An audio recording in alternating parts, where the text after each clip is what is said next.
अस्सलामुअलैकुम वरहमतुल्लाहि वबरकातुहू। जुम्मा का दिन, सबको जुम्मा मुबारक। जुम्मा का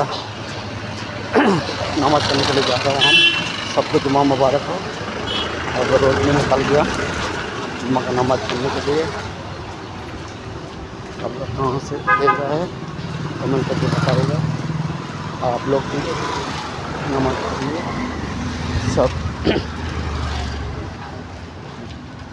ये लोग नमाज पढ़ने जा अल्लाह उसको हिदायत फरमाए नमाज पढ़ने के लिए। अल्लाहुम्मा आमीन।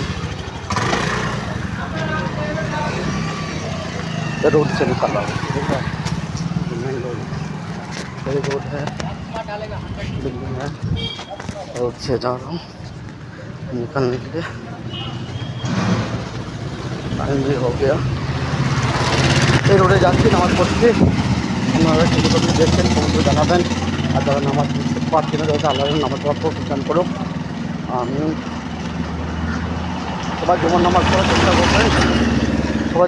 চেষ্টা করবেন।